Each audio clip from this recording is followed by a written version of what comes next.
您的眼界决定世界的宽度。全球的观众朋友，大家好，欢迎收看《寰宇全世界》，我是任明月。从两岸的脉动，再到全球的变局，今晚我们将为您层层拆解，精准剖析。现在介绍今天节目的来宾，淡江大学财经系教授聂建中聂老师。主持人、各位观众，大家好。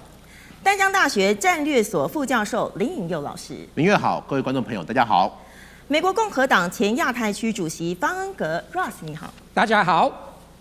好，那么我们今天节目的主轴主要针对了这个美国和伊朗又再度开战了。那么两国的态度都相当的强硬，对于后续未来全球发展如何呢？另外呢，中国又发展了这个核地下长城，那么还有 AI 晶片的双轨布局，都会在我们的节目当中呢为您精彩的来剖析了。好。那么我们先请观众朋友们帮我们按赞、订阅、开启小铃铛，也分享给你的亲朋好友。那么可以的话呢，也欢迎上线留言给我们，跟我们一起互动，来一起关心世界的脉动。好，我们先来关心了这个礼拜世界上发生了非常多的大事。我们先来看到美伊又开战这个地缘冲突急剧的恶化。那么美国总统川普他发文表示说呢，伊朗要求我们要继续的来谈判，我们同意了。不过，美国也明确告诉他们说，停火协议是已经结束了。但是这一番话呢，又被伊朗给打脸了，说呢，他们只是应卡达的调停要求，要同意这件事情。那么，美伊开战的关键影响就是荷姆兹海峡的冲突风险又增加了，国际油价是不是又要暴涨了呢？那么，边打边谈的极限施压外交模式，以及区域的军事报复是循环的，又再度的加剧了。好，那么我们就要来请教Ross 了。我们来问一下，这个美国和伊朗的停火协议是不是真的就这样作废了呢？我觉得还没有完全作废了，因为至少两边，我说美国跟伊朗愿意通过第三方。所以按照过去几天的消息，虽然川普是很直接批评伊朗，威胁他们可能美国会继续再次动用武力。但是按照所有的相关新闻，美国还有伊朗还是愿意通过第三方，不管是欧曼或巴基斯坦。那我认为只要还有这个一点点的愿意谈判的空间，那不能说是完全作废了，还有希望。但是我不得不说，或许我是有偏见，因为我是美国人，但是我真的觉得这个维持这个60天的停火 MOU， 主要责任是在伊朗。不是在美国，你看这次伊朗也是突然攻击一个货物船，那为什么他们要这样做？那他们这样做，美国就报复，美国报复，伊朗又报复，而且伊朗报复的方式不只是针对美国或美国的军事设施，一直攻打巴哈伊跟科威特。那我真的觉得伊朗选错的方式了。虽然周边的国家不希望美国继续攻打伊朗，但是他们也不认同伊朗这个做法，所以我希望，如果真的维持这个60天的 MOU 或者达到一个 long term 长期的一个协定的话，伊朗领袖要做对的选择，不要做错的选择。不过，这个美国还有伊朗它两方都是非常的强硬哦。那么，美国总统川普他其实是比较想要朝着和谈的方向来进行。我只能说，我觉得因为选举快到来了，那他真的是要避免在这个时候有美国会在打仗，因为这个选民会不舒服，会不希望。所以最好从政治的角度来看，最好的安排是在这个时候，因为已经进入7月中了，选举是11月初。那政治的考量，那当然川普不希望在这个时候美国会打战，但是同时为了他要达到战争的目标，如果没有达到目标的话，那也会被批评。你是为了解决核武，或者为了开放霍尔木兹海峡而打战，那结果你没有达到目标，你就放弃了，那不是很可笑的嘛？所以川普也是有这个风险，这个是一种政治风险。但是同时有另外一个考量，那就是国家安全。那本来川普也是觉得，那可以批评他或怎么样，但是他真的是觉得伊朗核武是造成美国还有周边国家的这个国家危机了，不得不动手了。这个也是很重要，是记住的一件事情啊。那一样，如果没有达到这个所谓的国家安全的目标，大家也会批评他，所以他真的是卡在中间，一边是选举，一边是没有达到目标，那怎么办？那他就是目前面对这个问题了。所以美国总统川普他其实也是相当的两难哦。好的，那我们再来看到下一个事件呢，就是韩国巨头 SK 海力士赴美上市了。不过呢，美国商务部长竟然公开点名要求要扩大美国的产能。我们来看到这个 SK 海力士啊，它在美国成功的登陆了美国的纳斯达克市场。那么其实呢，它的最终募资的规模竟然还达到惊人的265亿美元呢，也打破了国外企业赴美的上市的历史融资记录了。但是这个我们来看到关键影响，大家看到什么呢 ？AI 高频宽频记忆体啊，军备竞赛又更加剧烈了。另外最重要的就是美国的商务部长卢特尼克，他点名了三星电子以及 SK 海力士啊，要扩大在美国生产记忆体，那么来协助呢解决 AI 的热潮引发的全球记忆体短缺的问题。那么这个美国的商务部长他出手了，是不是呢？我们来问一下这个聂老师了。来，我们来看到这个美国看到韩国两大巨头三星还有 SK 海力士在美国上市，赚得很饱哎。那么因此对他们喊话说呢，是不是要比照我们台积电的模式啊，要在美国来生产记忆体？那么这个部分呢，对于台积电来说，会不会压力变小了？之后呢，这个美国总统川普不会再一直点名我们台积电了，再给台积电压力了呢？是的，但是主持人用这个赚很饱，我倒不用赚很饱来讲，他们的 revenue 还没有真正产生，现在只是要设厂，而且要去募资，有钱才能把李在明现在一个新的策略，他要把韩国做很多的金三角，他要整个把他的这个 ecosystem， 也就是他的 AI 的完整的整个生态体系要建立起来，所以他的记忆体这里的强势的重扎资金啊，800兆韩元呐，5000多亿的美元要扎在韩国。也就是你知道这个三星啊，这个 SK 海力士，那这两个他们非常重视重扎资金呢，要提携的 AI 的未来呢，这使我想到1997年，他们当时也是对神送大打资金，重扎资金，也有了后来在韩国现在的一些利基，所以他的策略是对的。然后他需要资金，就到美国去 IPO，没有想到一募到265亿，这是一个非常大的案子，也就是刚刚主持人讲到，在海外到美国募资最大的，因为本土募资最大是 SpaceX 嘛，750亿，还有一个全球第2大的当然是沙特的一个阿美的一个在沙特证交所，他自己本国募资是294亿，那这个毕竟294的265是很大的募资案哦，它超越曾经也浩然一时的这个所谓的2014年的阿里巴巴的募资案，那时候250亿就已经全球。威龙全球很惊讶了。好了，那这个大募资案当然被美国看到了，就说你拿了那么多钱，还不一定赚钱呢。但是我也知道你要重扎你自己本土，而且你韩国制造业也不差，那自传业也不差，最少全球你还17%的自传业。我们美国现在制造业空洞化，在美国川普想要 Make American Great Again 的想法之下。自然要回流。现在呢，我们知道高科技的制造业，台积电是我们的目标。我们在台积电不断从650亿、1000亿，还要再加码的，请他过来。从前端的当时的制造到后端的现在的封测都要过来。在这时候，他发现还是有些缺口。刚好你三星来，你也要来听我们的话，也要过来。因此，你问了我一个问题，说台积电是不是压力减少？答案是 yes and no 啦。答案 yes， 就是你落难了。假设我们用落难来形容，两边都被他要求你要过来。其实我们因为它是也比较偏属外资企业啦，台积电，但有国家的投审会要去审查之下，你多多少少还是被要求的过去了。在落难之下，你有了落难有伴啊，有朋友了，所以台积电轻松一点。可是我跟你讲，也不会那么轻松啦，因为美国要美国的，要制造业回流，他要什么，他到时候要还是要，他不会因为有了海力士就把你放掉，有了三星就把你放掉，这不可能。我最后想补充一点啊，就是我对美伊的看法。我跟你讲，美国已经输得很惨，美国已经输到脱裤子，他不能不让，他必须让，所以他必须在，要不然会输得更惨。不是只光选举，美国的弹药所有的库存都只剩一半，美国再打下去完蛋了，全球已经对他已经看衰了。今天呢，南北荷姆斯海峡，它今天只是你没有照着伊朗的做法，你走到南面，他当然要打你，所以美国要打回去。美国打的是直接打到对方，是打到他死伤人民。所以从我的来看是另外两回事，他不得不让，必须让，但是他要有霸主的面子。所以说不好听点，他要和谈，要签 MOU， 要透过第三方，然后在表面上还说我赢了，我赢了，但实际上他做的出尔反尔，伊朗根本没办法接受，所以这个和谈要很久。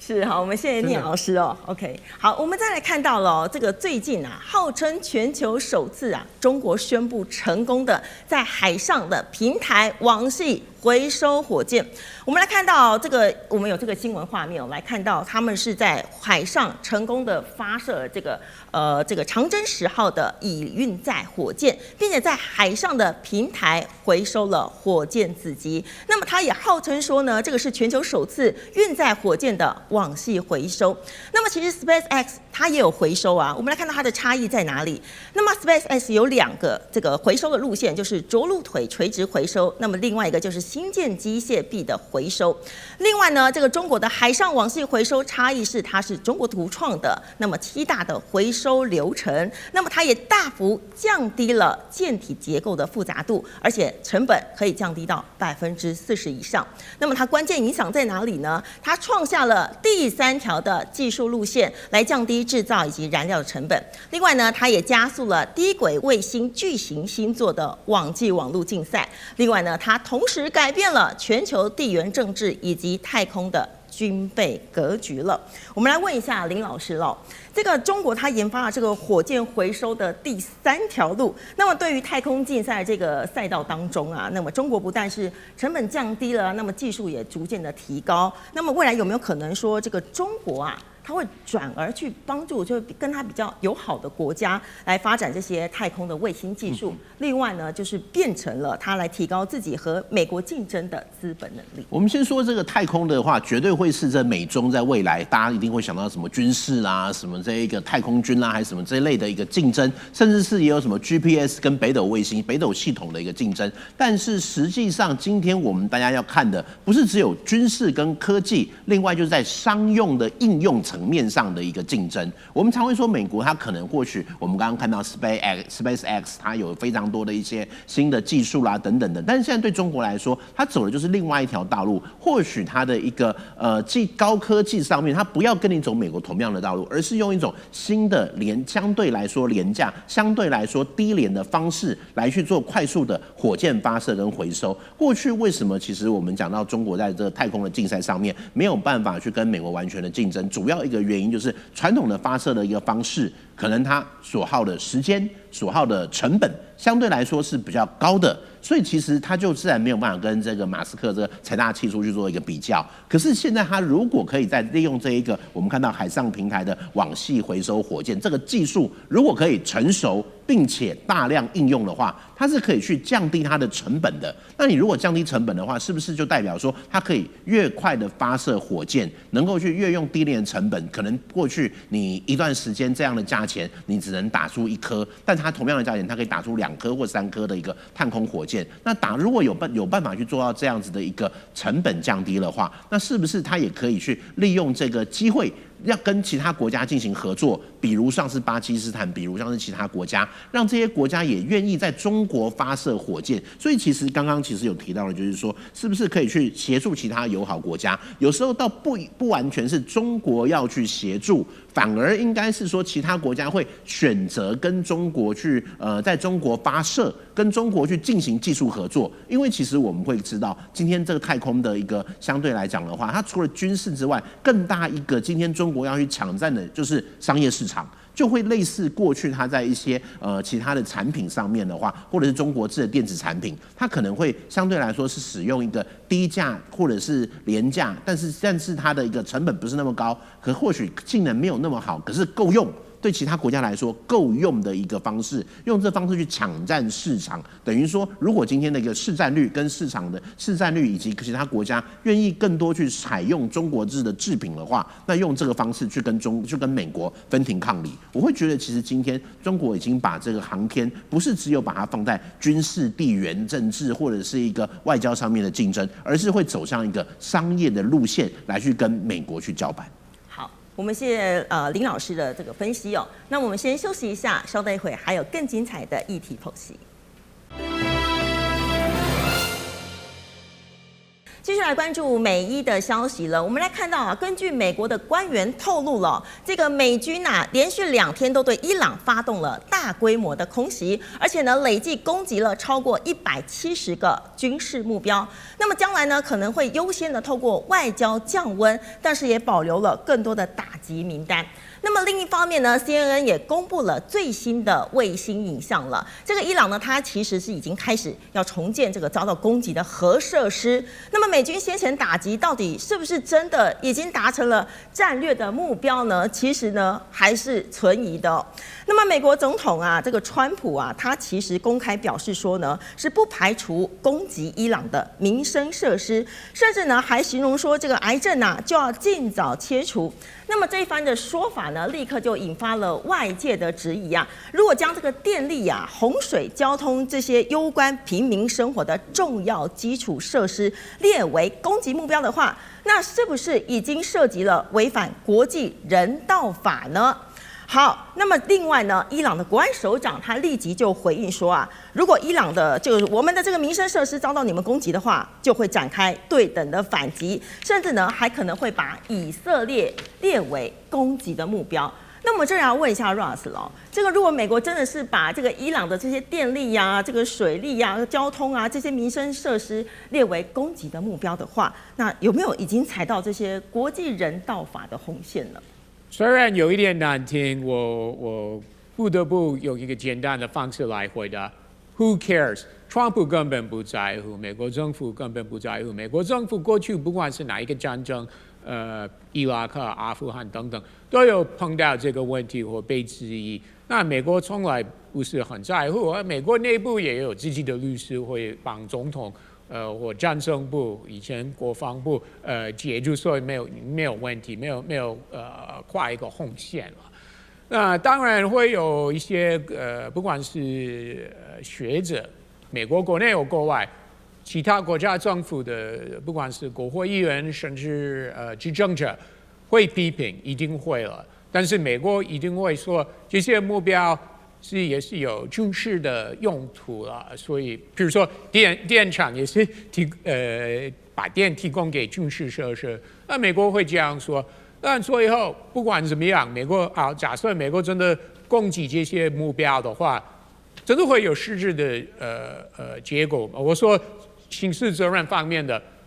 川普会被抓吗？怎么可能？他在美国国内会被抓？不可能。那以后他去参加什么国际会议高峰会他去欧洲、日本等等国家，会被抓吗？这些国家会帮伊朗抓他吗？也不可能。或者他下台之后会被抓。那个时候小布希不是发动美国入侵伊拉克跟阿富汗，很多人说他是什么刑犯国际法等等，也没有被抓了。所以我们一边是可以从理论学术的角度来看这个问题，但是比较重要的是要实在看待这个问题，一定会有这个声音、这个批评，但是这个根本不会影响到战争部或美国情报单位挑选什么目标，或总统给他的 OK， 这些理论一点不会影响到美国选择。那这样会不会引发就是另一波的大战呢？不排除，所以我真的认为选择权不是在美国那边，是在伊朗。如果伊朗真的希望这个 MOU 可以维持，甚至双方可以达成一个 long-term 的协定的话，我真的觉得是伊朗要做对选择。我真的认为川普已经给伊朗好大的机会，最重要的是解除制裁。也没有要搞革命，我说川普没有要推翻政权了，他已经同意可以接受。虽然过去有批评，有暗示希望人民可以崛起、起义反政府等等，结果他愿意继续跟这些人对谈，达成一个协定，让他们继续卖石油赚钱。川普已经接受了，所以我真的认为川普已经给他们好大的机会，一个很好的机会。那有他们掌握好了，他们为什么要继续打架呢？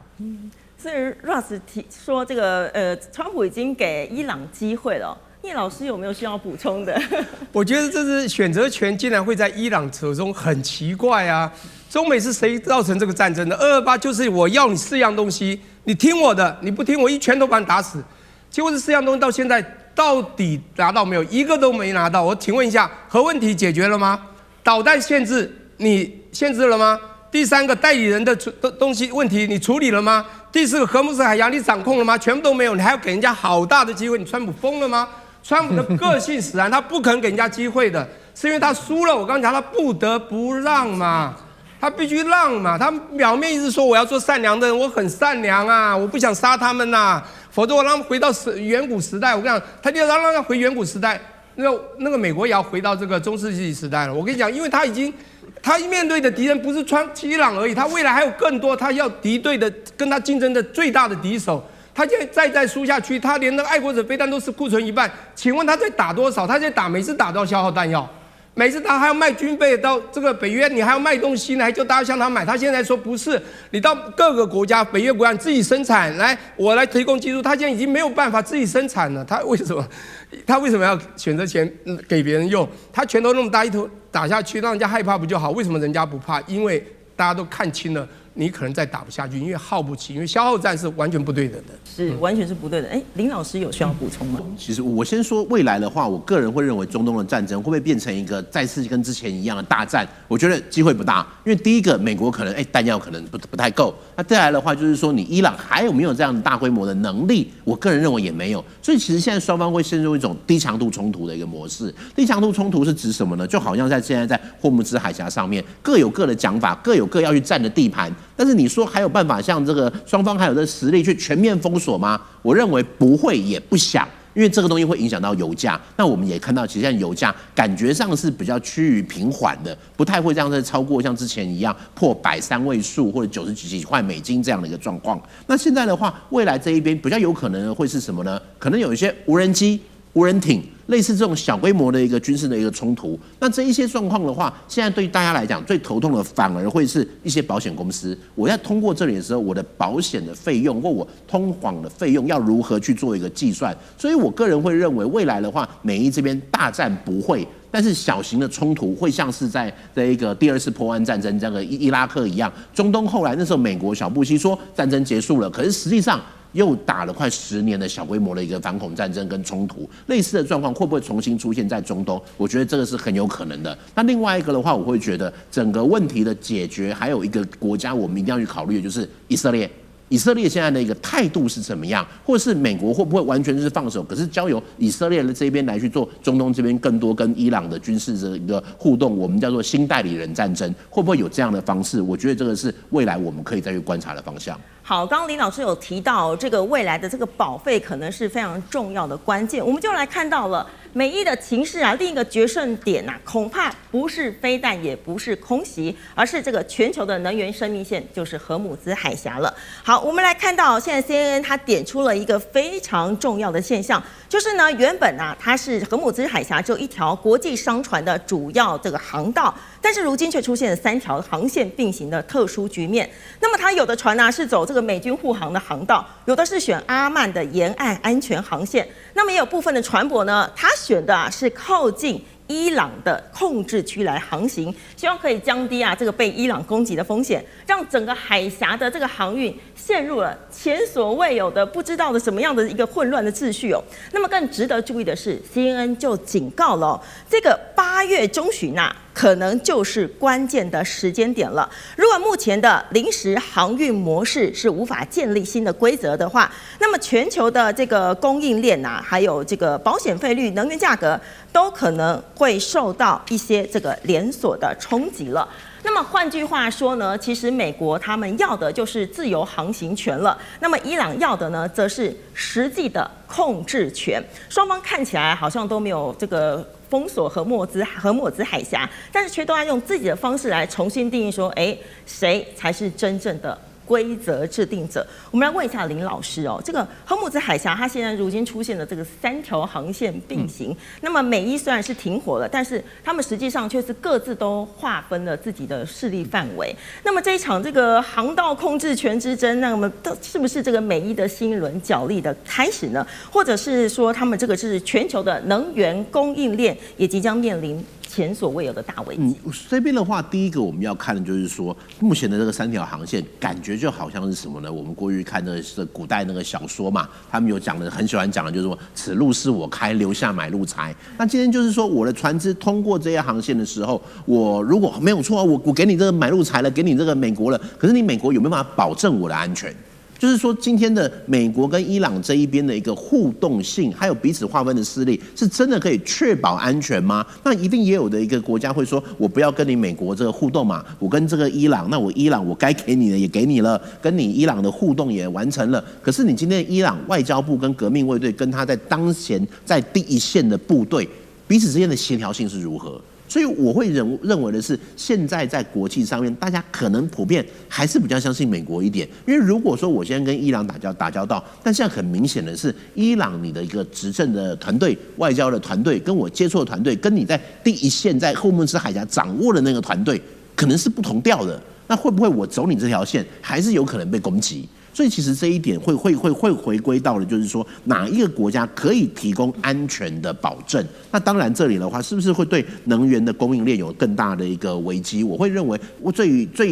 黑暗的时候已经过去了。对能源来讲的话，现在其实应该还是会逐渐的会走向相对来说比较稳定的一条路。那这边的话，另外还是要讲的就是说，对于各国来讲，其实经过从整个开打到现在，各国可能会开始会走向如何与风险共存。现在会代表的是说，我要如何去面对这些船只在经过这个霍姆兹海峡，我的要如何去确保它的安全，或是我这个国家我在能源的供给上面有没有其他的道路可以去避开？我如果今天又真的开打的话，又真的被封锁的话，我还有其他的替代能源。好，那么这个荷姆兹海峡一直都是这个美伊战争它的重要的主轴啊。那么现在其实也传出了这个有一个非常重要的消息，根据了《华尔街日报》的报道啊，以色列呢，它向美国分享了最新的情报，指出呢，伊朗呢正在策划新一波的暗杀川普的行动。那么川普随后他接受《纽约邮报》的专访说啊，他直接放话，这个如果伊朗他真的暗杀成功的话，美国就会对伊朗展开了这个前所未有的轰炸。我们要问一下这个聂老师喽，这个以色列的情报到底是真的还是假的啊？那么川普他公开放狠话，他说这个美伊冲突啊，是不是已经来到了这个临界点了？应该说暗杀成功以后，就要对伊朗做前所未有的轰炸。您的意思是说他被暗杀成功死掉了，然后就做前所未有的轰炸吗？谁来主持？还是其他人跟川普一样的那么的恨这个伊朗，要帮伊朗去打？我觉得不一定呢。我跟你讲，因为川普在整个美国的领导中间，当然有他支持者，MAGA 的支持者，也有他反对者，他岛内有人想暗杀他，你不觉得吗？曾经去年7月13号，不是一个枪打到他耳朵旁边2公分，还站起来。不过我很欣赏他的个性啊，所有的总统会躲起来，有防卫队保护他，他不是冲出来走开，我 fight， 这种人有个性有 guts。不过不管怎么说，他还是要防御嘛。首领开玩笑，他有各种的层层的防卫的这机制，所以有人告诉他，你今天的空军1号可能卡达号你要换成你的空军1号等等的，这是其来有自。不过我要讲的就是说，这个暗杀行动自古至今有太多次了，从以前金戈刺秦王有没有，到这个甘乃迪成功暗杀，到安倍晋三也被暗杀。请问一下，这些暗杀讲不好听，大部分都是不知情，甚至不知道对方。你就突然的一个士卒小民，就一条枪就打过去了。雷根总统虽然没被打，也被刺杀。都是你不知道的。那你刚刚问了我一个说以色列情报是真是假？答案当然是真的嘛，当然是他们一直想暗杀嘛。我讲不好听点，2020年啊，伊拉克呢的时候有一个叫卡西姆这个苏莱曼尼的，是谁呢？各位去承受一下，是伊朗的革命卫队，现在不是革命卫队掌控吗？他的外国行动的将领被美国暗杀，在伊拉克，他们当时就喊说一定要报复回去，那就是川普第一任时候就有人说要暗杀这个川普了。可是你知道那么容易吗？不容易。我的意思是说，他们知道要暗杀，这个应该情报是真的。不过重点来了，所谓的暗杀，他们一直在想，只是他有层次问题。第一个，你是谈说我要暗杀他，我要暗杀他。你看伊朗多少人拿着标语说以色列去死，美国去死，这已经喊多久了？一定很多人讲要暗杀，谈谈而已吗？第二个，是不是有了一定的方案呢？第三个，这计划是不是很稠密呢？第四个，是不是有执行计划呢？我在想了，应该是有这个计划，但是是不是已经到了准备执行？如果已经到准备执行，而以色列所谓的这个莫萨德情资都已经收集到的话，那我觉得就很难执行了。因为说不好听，以情资的单位来讲 ，CIA 莫萨德远超过伊朗的情资啊，要不然当时伊朗为什么那么多将领或这些核科专家可以一一的这个集中？这就是情资嘛，包括委内瑞拉能够跨国绑架都是情资。所以，当这个讯息应该是真的，只是因为他们的暗杀行动在做，被知道之后，有没有那么容易？不容易，但是很难讲，因为伊朗呢，他们其实支持者包括这次你看那个哈梅迪的这个，他们称为叫世纪葬礼的，动员了将近2000万人啊，台湾人口这么多啊，从伊拉克到这个整个伊朗都在这样的一个国上。你知道，他们如果只要有一个分支机构弄了一些也是比较神秘的暗杀，就有可能成功。当然，美国的防御还是很强的啦。那基本上说暗杀一定会有，只是能不能成功，我觉得是一个非常难的事。有没有可能是以色列他想要刻意的去放出这样的消息？以色列不是我刚刚讲了，暗杀行动一定有，以色列一定也知道他们要暗杀，他们也会想要刻意放，一定的，他们一定想要用各种方式挑衅或激怒双方。不管甚至激怒伊朗去，再怎么来刺激这个美国都有，甚至做一些暗盘，因为你没有美国保护，以色列就麻烦了，所以我觉得这个机会也是有的。好，我们谢谢聂老师哦，那我们休息一下，待会还有更精彩的精彩剖析。好，我们来看到中国的官方罕见的放出了消息呀，他说解放军这个战略的核潜舰完成了潜射洲际弹道飞弹的实弹试射。那么外界普遍就推测说，这名神秘的飞弹很可能就是中国新一代的海基核力量核心巨浪3。那么这一枚飞弹它可以从潜艇的这个深海发射，那么一路的穿越了这个南太平洋的空域，来到了这个万公里以外的这个射程。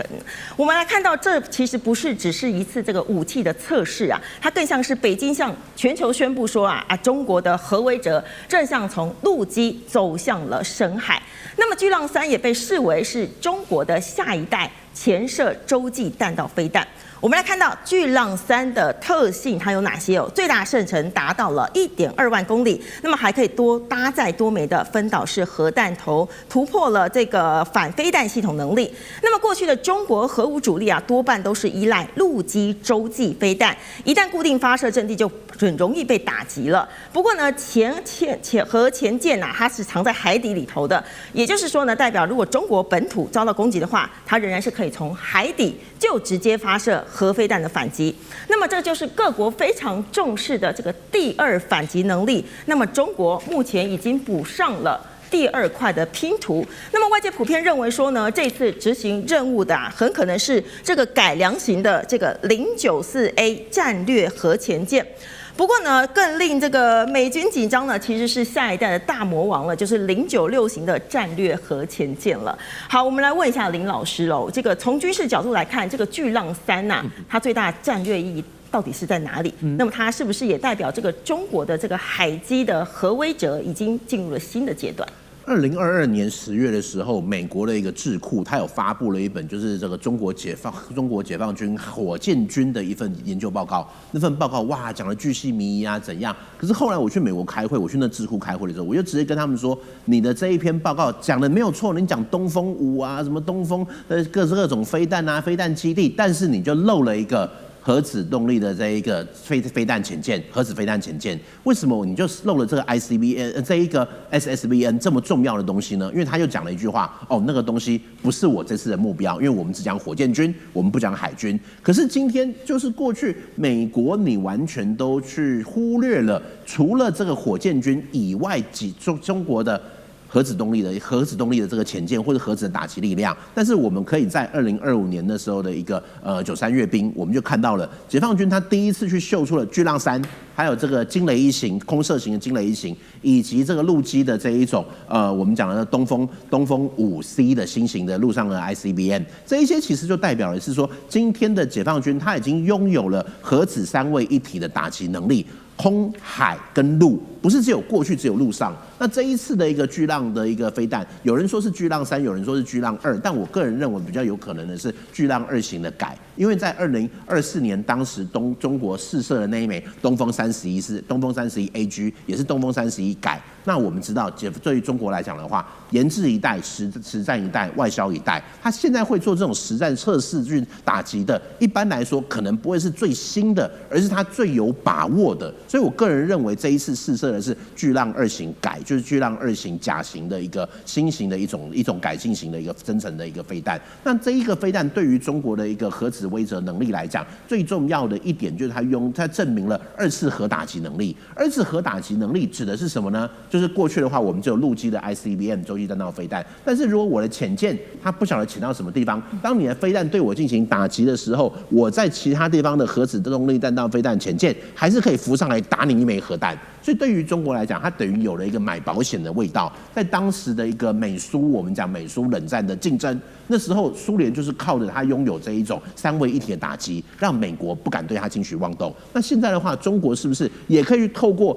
这一个巨浪飞弹，或者是这一个动94，不管是动94A 或者未来的动96，它的这一些潜舰也一样可以达到一样的核子威慑的效果？我会认为这件事情对于美国来讲，它会重新去评估，在第一岛链也好，或者是在跟中国打交道也好，它会重新去评估，如果我这些行动是不是会导致未来中国在这个核子竞争上面对我们的一个威胁。好，我们谢谢林老师哦。那么就在现在这个海底的核战力快速提升的时候呢，中国有另项布局，同样是引发了这个全球的高度关注。近年来，这个卫星影像发现，在中国的西北地区，包括了像是这个内蒙古、新疆还有甘肃等地方啊，都陆续出现了大规模的飞弹发射井、地下坑道啊，还有八边形设施以及特殊的工程。我们来看到，根据了这个路透社的这个取得的卫星影像显示了，中国呢正在这个新疆、甘肃啊，还有这个些洲际飞弹的基地周边同步建构了完整的军事网络体系。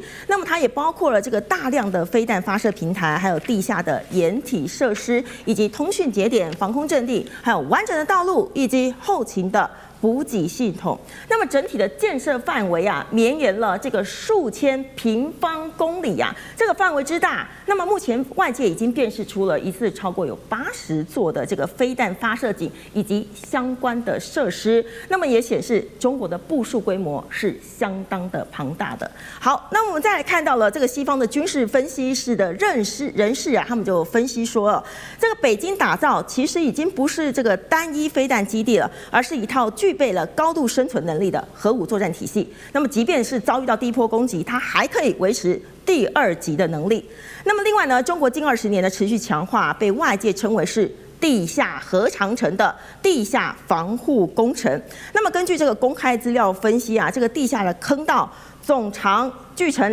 超过了5000公里呀。那么整体的系统呢，是由这个地下坑道、运输通道，还有这个掩蔽设施来组成的。不仅呢能够提供这个飞弹隐蔽啊，还可以支援飞弹在地下直接就完成这个机动转移、部署，还有发射前的准备，也大幅的提升了这个核武力量的生存能力啊。那么如果说啊，这个伊朗的这个地下核设施啊，这个对于美军来说已经是不小的挑战了。那么这个不少军事分析就认为，这个中国的地下核工程的规模、还有深度以及它的完整性，其实它已经是另外一个层次的这个战略建设了。好，我们来问一下这个聂老师了。我们来看一下这个中国啊，它是不是正在建立一个比较更成熟、更为可靠的第2级的能力？那么这一套的这个核战略的布局啊，它是会如何改变亚洲这个太平洋地区的军事平衡呢？好，使我想到一首歌：万里长城万里长，长城有万里，可长城在地上盖的，地下核长城5000公里，你盖给我看看，地下通道哦。而且这种所谓的八边形的，它有一个紧缩的弹性紧缩的这个封盖，它可以掩蔽，它可以让就算你敌方的飞机来要侦测的时候，它可以有一个伸缩井盖，让你不知道在哪里。这个真是厉害。我觉得啊，中国真的步步为营，在布局它的所有，不管你刚刚讲的陆基、海基。我们讲陆平衡，它要达到平衡。全世界大家知道，军事花最多钱的还是美国嘛。那么在军事实力来讲，这个中国是一直往上冲，但是还不一定接近到美国的水准。可它一定要达到所谓的陆平衡，我们看到这个种种设施都达到了。第二个呢是海平衡，所以刚刚讲到巨浪也是一样，巨浪3讲不好听点，跟我们你刚刚讲93阅兵，它有秀2个很重要的东西，一个是巨浪3，它秀在阅兵里面，巨浪3就是打到你刚刚讲1.2万12000公里，那么它也秀了所谓的我们讲说东风31，东风31 A 级你刚刚讲改版，它也是12000公里，什么意思呢？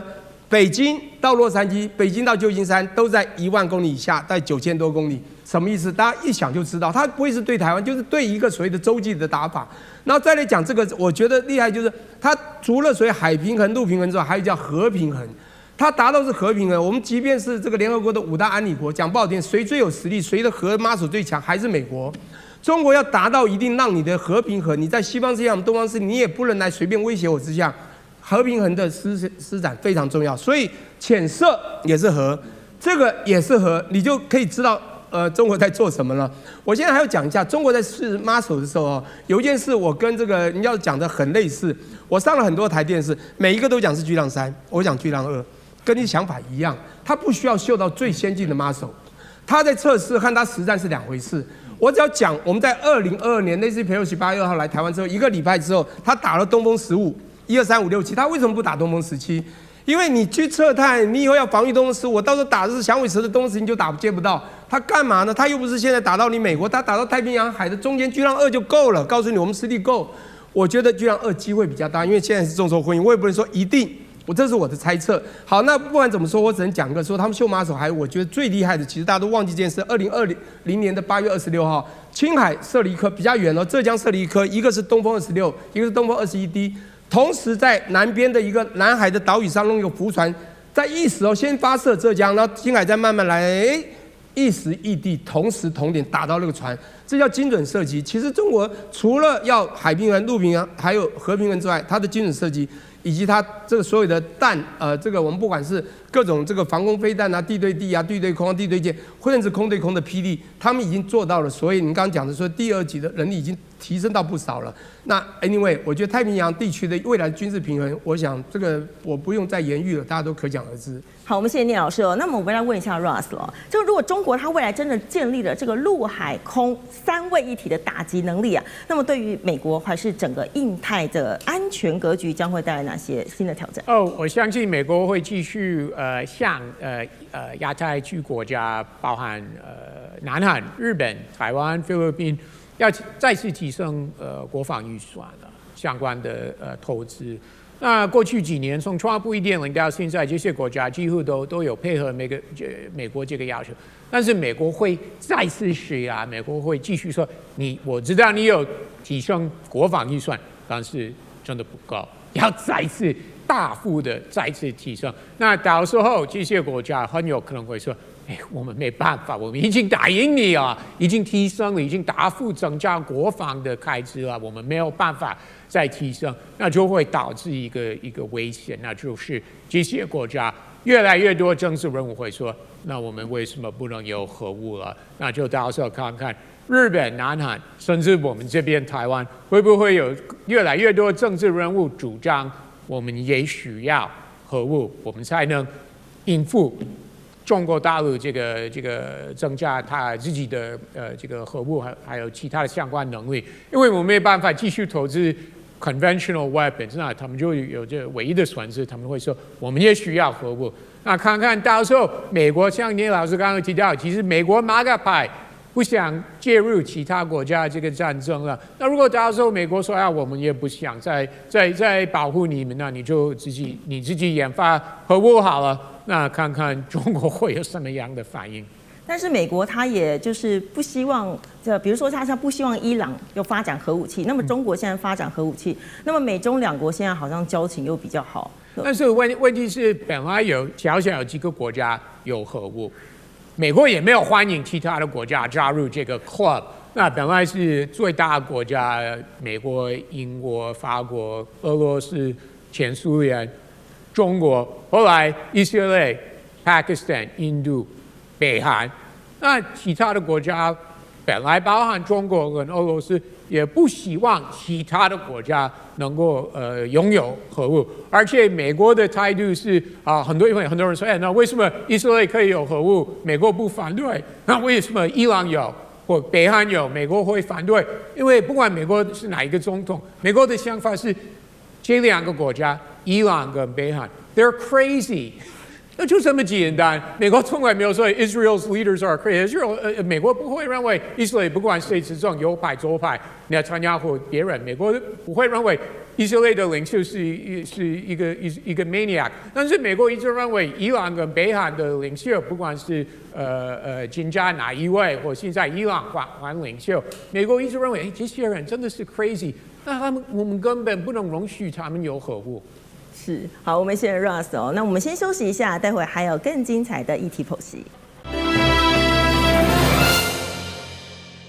来看到中国的 AI 晶片布局了，在7月4号的时候呢，这个中国的这个华为半导体业务总裁何庭波啊，他就在中国科学院的科技论文平台发布了涛定律 V2。那么外界注意到，这不是一个新的名词，而是呢这次首次公开了更多工程上的细节了。那么如果说呢，大家过去熟悉的这个摩尔定律啊，它是这个在有限的土地上呢，把城市盖得比较紧密一点，也就是说呢，它持续的缩小制程，把很多的这个电晶体塞进同一块晶片里头。那么这个华为它现在提出的这个新方向，它是另外一种比较像是另外一种思维，就是说它的土地不够，那我就往天空上发展了。也就是说呢，它是一个透过立体的架构啊，来不是一味的缩小奈米的制程了。好，那么再来看到，这代表华为啦，它正在尝试把竞争的焦点从制程竞赛逐步转向为架构的竞赛。这个原因就很简单哦，这个先进制程呢，仍然是受到像是设备啊，还有供应链的限制。如果要在短时间内追赶的话，真的是不太容易。因此呢，如果呢不能继续的在这个平面上继续缩小的话，那我们就改成立体的架构来研发了。好，我们来看到华为它提出了4项的核心技术哦，包括了3D 堆叠、混合键合技术、更细致的晶片布局设计，还有导入 AI 辅助晶片的设计。那么这些是根据这个华为公布的资料来采用这一套这个设计理念，下一代的麒麟晶片。不过呢，相较于前一代产品啊，这个电晶体的密度、CPU 的频率还有功耗的表现呢，都是有所改善的。但是呢，以上这些数据啊，都是来自于华为它自己公布的数据。那么如果是第三方的测试啊，还有产品的量产，还有待后续进一步的来验证了。好，我们来问一下聂老师哦，这个华为它公开了涛定律 V2 更多的技术细节，那么这个是技术的宣示呢，还是说这个中国的半导体的布局重要的转折点？另外，这个涛定律的 V2 它是不是代表了什么样的战略上的意义？好，这个问题这样回答好，它是一个技术的宣示，当然也是一个转折点，两样都是，不是只是这个技术宣示。我相信华为啊，他们被这个美国从拜登开始一直不断的清单的这个压制，一波又一波，连续3次的这个清单封锁，让他无洞可钻，他根本拿不到全球的高定技术之后，他必须强调自我创新。当时任正非自己也讲过一句话说，不管飞机被打到千疮百孔，一定要飞到目的地。这是2战当时的一架有名的飞机。他说我们现在洗个冷水澡剂清醒一下，我们要自我创新。我先讲一下，当然我也直接回答一下这个所谓的它是什么样一个战略目的，其实就是2块。第一块就是突破西方先进制程设备的一个极端的封锁，我用极端封锁来形容，你看是不是？第二个呢，就是它强化自主创新的晶片的设计。所以他一直走往这边走，当然它里面有非常多的人才，几万上10万的人在里面，有多少的硕博士嘛？他是80%的硕博士生。当然这个我们讲何庭波这个湖南人啊，这个湖南女孩，她很早就在华为里面有非常多在这个所谓高技术上面的突破。我先跟各位报告一下，什么叫做涛，你知道吗？涛是这个希腊字，这个涛。这个涛呢，就是 T 的希腊字，强调就是时间。那过去呢，你想想看，我们的晶片设计，你不管用了 EDA， 最后用那个艾斯摩尔的这个 EUV 去把它极光设计到非常一直压缩，那叫几何压缩。几何的缩微，但几何缩微你觉得被控制之后，你必须要经过光刻机。中国就是被美国的一些又控制了这个艾斯摩尔，那自己一直在创造。其实很多人声音说，中国也做出了类似这个极光机的做法，但是其实都还不到位。这怎么办呢？他们当然要另类突破，这个真是厉害了。我就是他们就做了一个东西，就叫做时间的压缩、时间的萎缩。像你刚刚讲的，就是盖成高层楼变成高速公路的方式。过去呢，摩尔定律在1965年，这个摩尔就特别强调说，基体电路上啊，你只要在上面越做越巧，越做越好，你在同样单位可以做很多的事情。好，你的效能可以增加，你的功耗可以减少，这个就是重点，效能和功效。然后他说18个月到24个月就会创1倍，因为现在科技太棒了，大家一直在这压缩，包括台积电也是做到2奈米、1奈米，哇，1.4奈米很厉害。中国没办法，成熟制程世界第一，先进制程就是被完全封锁，他只好这样走。因为他这一走出来，我跟你讲，就是一种大突破。所以我觉得，你刚刚问我的问题，讲不好就是2个嘛，就突破我们西方它所谓的这个完全这是极端封锁，第2个强化自主的晶片创新。因此，它这个转折点极有可能让中国现在成熟制程已经世界第一了，先进制程当然是因为被封锁，它没有办法走到最高位。但是以他们这样步步为营，在各个地方说遍地开花的做法。我觉得这个转折点对中国的科技继续向前走是非常有一个很重要的一个关键点的。好，我们谢谢聂老师哦。再来看到，根据这个 The Information 的报道啊，他们说啊，这个中国政府正在考虑是用有条件的松绑限制，来允许部分的企业来采购这个辉达的 H200 AI 晶片。那么如果消息属实的话，那么预计直接受惠的就是这个阿里巴巴、字节跳动还有 DeepSeek 等中国的 AI 大厂了。不过呢，目前呐，传出的规模大约只有20万颗左右，甚至都还不到这个市场的需求的一半，也代表说，如果是真的开放了，也不代表就是完全的恢复供应链哦。好，那更值得注意的是呢，如果即使啊这个市场传出了可能会开放 H200的采购啊，那么中国企业对于自主晶片的投入其实都没有放弃，都没有停止的。我们来看到了，包括阿里巴巴旗下的这个平头哥也是持续的增加资本的投入。那么 DeepSeek 来看到的话呢，它也传出了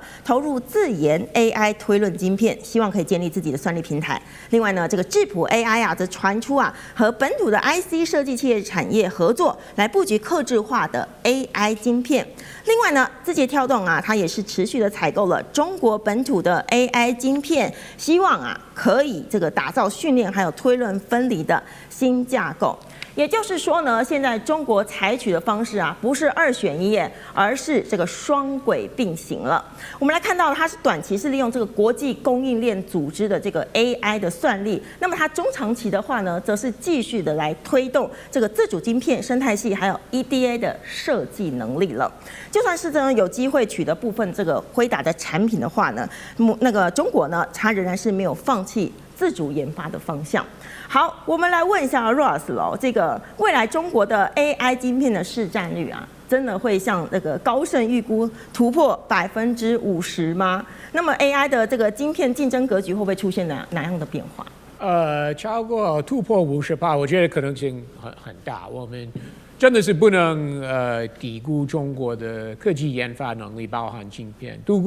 低估的话，我觉得真的是很愚蠢的分析方法。他们有钱，有人才，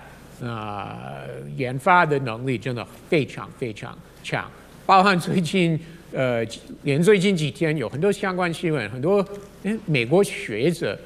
放弃美国生活，放弃美国工作，愿意去中国继续发展，不管是 AI 或相关的科技研发，他们愿意去中国，因为他们真的觉得中国是蛮有未来的一个，就是在科技研发方面的一个地方，可以继续在那边发展。所以中国的研发能力非常非常强。那同时，美国当然会有因应措施。首先会继续有相关的出口的限制了不管是美国国内生产的东西，或者会像最典型的例子就是继续像荷兰 ASML 继续施压，美国不会放弃这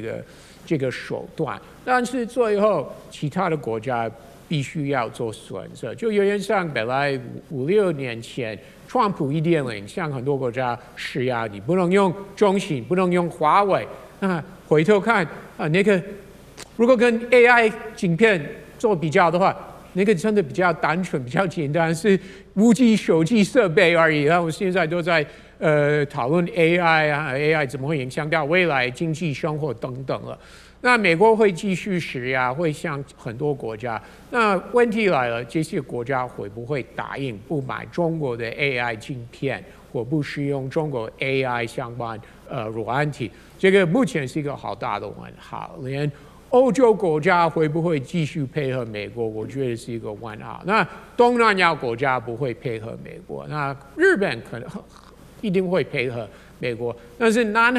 韩科技业者真的很想继续赚中国的钱，他们真的是 make this very clear， 他们的想法真的是很清楚，他们想继续赚中国的钱。所以美国的政策会不会成功，目前不知道，但是美国会继续用这个手段。好，我们谢谢 Russell。那我要问一下林老师喽。那么中国是有限度的来放行 H200晶片，它主要的考量因素是什么？为什么会选在这个时间点来放行呢？是不是因为这个 AI 的算力还是存在着缺口，或者是说呢，它这个中国的 AI 发展就是要走双轨的策略？我觉得其实与其说是双轨，不如说是现在的一个晶片发展，它会走向一个 M 型化的一个发展。M 型化的发展其实也诚如刚刚这个 Russ 所说的，有没有机会突破50%？我觉得绝对有。可是是不是很高阶的晶片呢？还是说是一些相对来说比较低阶，可是够用，或是一些其他的一些通讯产品上面所用的晶片，它不需要用到太高阶。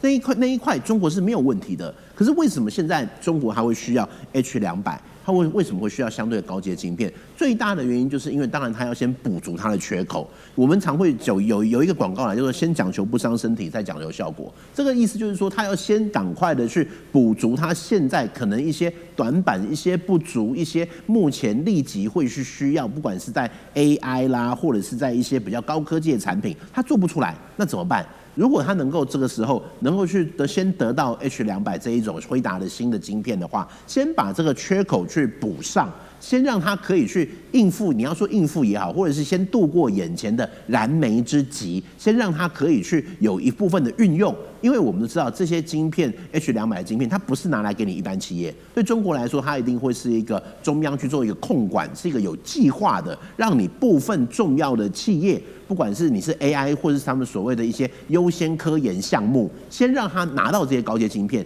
让他把一些需求、把一些运算、把一些需要去用到 H200的一些地方，先让它冲起来之后，然后再回过头来再去帮忙，或者再去辅助、再去扶植其他的自制晶片。所以我会觉得它其实你要说是双轨战略没有错，它也可以就像是过去我们在讲解放军的一个武器发展没有错，它要找它自制的歼10啦，或者是歼15啦等等。可是，在早期的话，它只能有歼10，还没有那些新型战斗机，怎么办？跟俄罗斯买，让俄罗斯的战机先补足它现在的空防上面的缺口之后，再利用自制的一个方式，把它的一个学习也好、逆向工程也好，让它的技术起来之后，再去做大量的生产。所以我会觉得这个方面的话，不是只有运用在军工产业，在现在的晶片这个产业上面，也可以去看到中国它的一个发展方向。所以它等于说是把这个国外的 H200当作是中继站，然后全力的来扶持这个中国自己的。应该说它除了一个中继站之外，它更是一个先把它突破，先让它冲上来，然后在后面这一个地方。